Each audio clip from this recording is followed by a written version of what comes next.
to the next speaker that is here. Dr. Miao and Dr. Yu are on their way. Hopefully, they can listen at the end. We really distorted the session, but we all had a chance to show. So, Dr. Yu, thank you very much. Thank you for the introduction. Good morning, everyone. Thanks for coming. I'm YICHEN from Hong Kong Polytechnic University.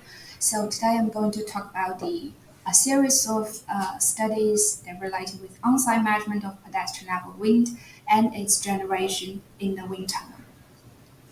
So first, a bit of background information. So Hong Kong is one of the world's most densely built area.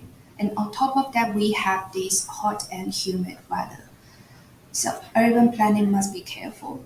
So when we talk about these high density tall buildings, what we always firstly think about is how they might worsen the wind environment.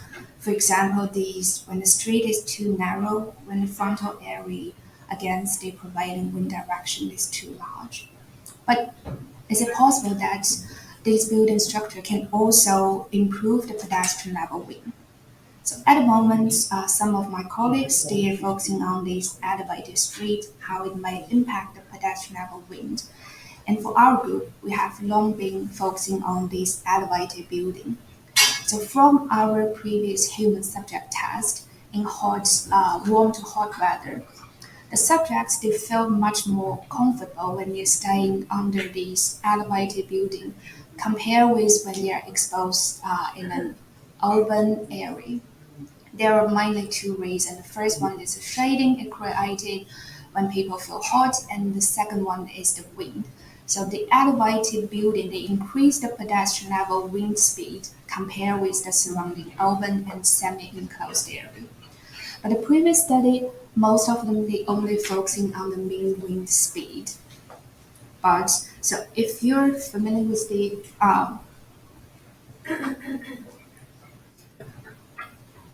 thermal comfort, then you might aware that in the very original model that Fenger proposed in last century, that there were two factors that related with thermal sensation. The one is wind speed and the other is turbulence intensity.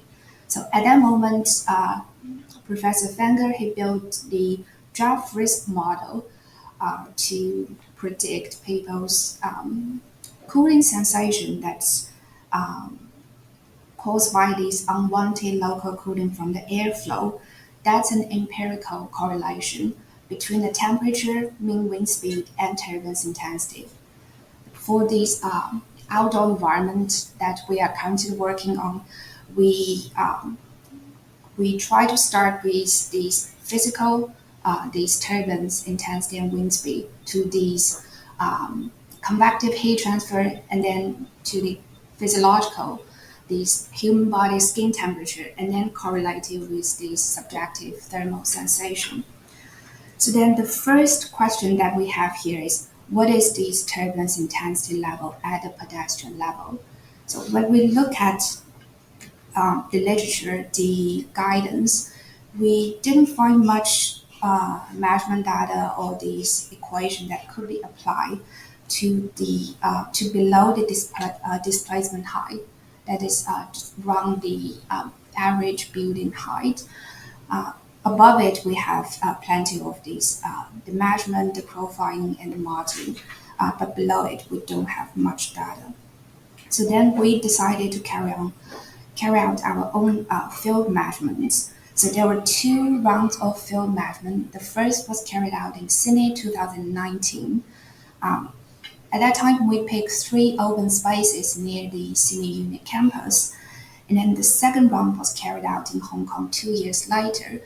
At that time, we focusing more on this built-up area under the lift-up building. So both measurements were conducted using the 3D sonic anemometer, and we tried to cover the height of a standing or sitting human body. So here first I will show you 3 typical time series results of our measurement. So these are all 10 minutes data. So on the first set, on the upper left-hand side, we have these stable wind speed and wind direction condition. That is when the wind speed and wind direction they were both quite stable within these 10 minutes. And on the upper right-hand side, we have this condition where the wind direction it barely changed, but then the wind speed within these 10 minutes it fluctuates between 2 meters per second to 4 meters per second. And then on the lower left-hand side, we have this condition that the wind direction and wind speed, they change together. We can see that here, that when the wind direction it gradually increase from about 100 degree to about 300 degree. That's from east wind direction to almost like northwest. Then the wind speed it decreased from about 2 meters per second to almost zero. So these background blue lines, these are the raw data that we collected from the sonic anemometer. So you might want to ask, what are these orange dashed line? Where does this come from? So these are the trends that we identified using this empirical bond decomposition method. It is because when we try to calculate the turbulence intensity from the field measurement data, that we found that the underlying mean wind speed is not it's not constant. We can see here on the picture in the middle, there is an underlying trend. So we removed this trend before we calculated the turbulence characteristics later. So here I will briefly show you our turbulence intensity results. On the left-hand side, we have this vertical profile of turbulence intensity in these open areas. We have 3 open spaces that will carry out our field measurement. From the left-hand side to the right-hand side, we have these open space area gradually increased, but the surrounding building height gradually decreased. But these are all beyond the range of about 20 to 30 meters away from the measurement point. So what we found from our results was that the average turbulence intensity it didn't change much between these two sides. And then also vertically, we didn't find there is a constant pattern among the 0.6, 1.2, and 2 meter that the pedestrian height.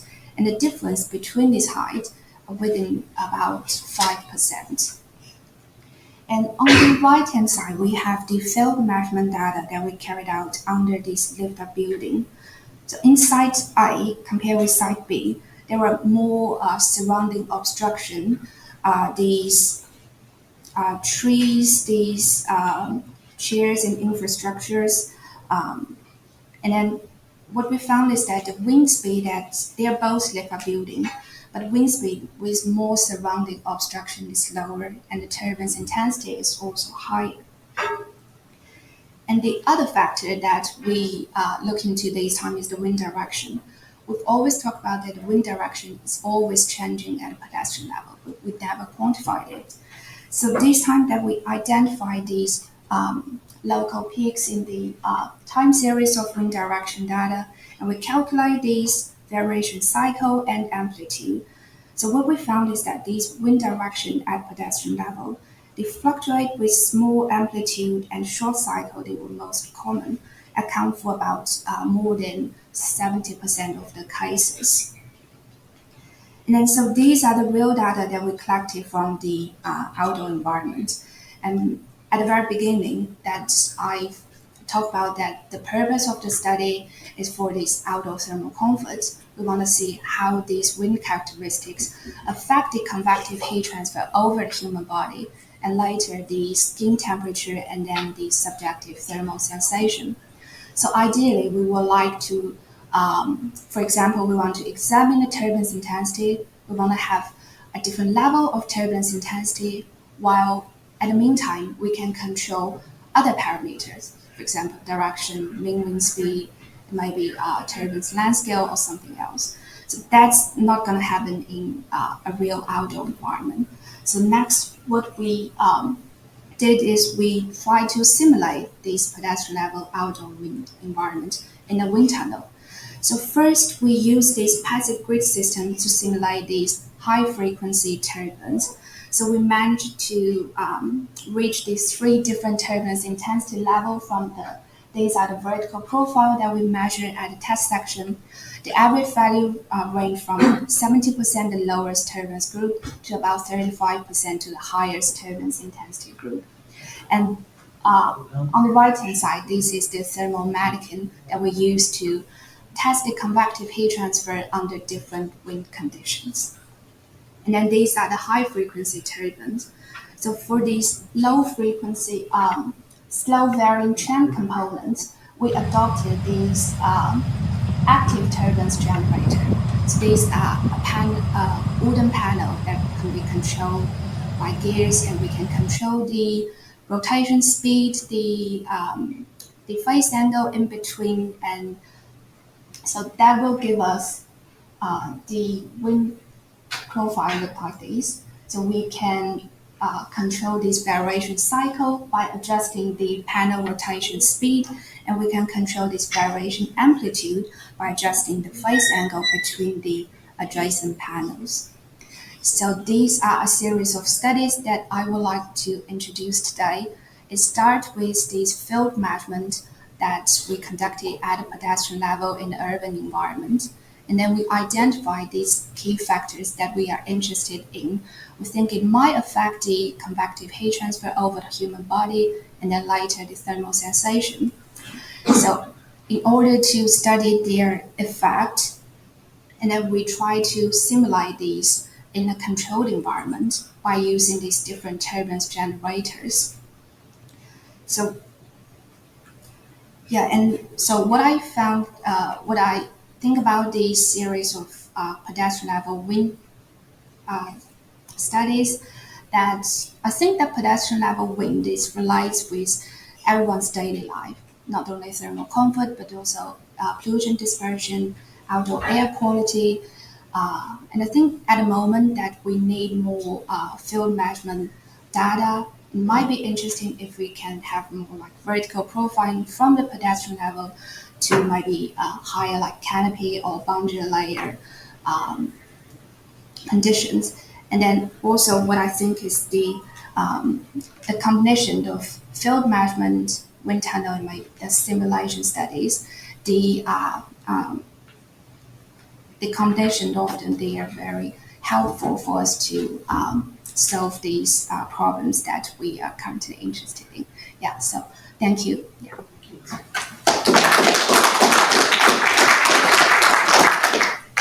We will take one or two questions.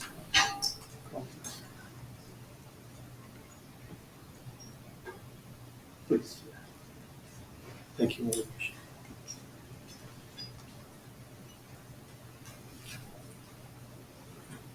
Thank you for your presentation. I came later, but in reality, in the street manual, you have, for example, if you have aspect ratio of 1, so you have 20 meters high and 20 meters width. So the bigger scale of the vortice is about 20 meters. And in the pedestrian level, there is an introduction of different scales. But in your wind tunnel, you have the biggest scale size of your wind tunnel. How did you cope with it, or are there plans to investigate the introduction of different scales? So in order to scale down. I get a question is about the scaling that so we might reach get the same turbulence intensity, but the length scale, the size of the eddies, that's currently a limitation of the studies. We can't reproduce the same eddy size as what we find in a real outdoor environment unless that we scale down our model. Yeah. So, but that is currently within these 2 to 3 times of the wind tunnel size. Yeah, so yeah, that is something that we will like to think of a better solutions to improve in the future. Yeah. Thank you. Thank you very much. Thank you. So we found our missing soul right here. So you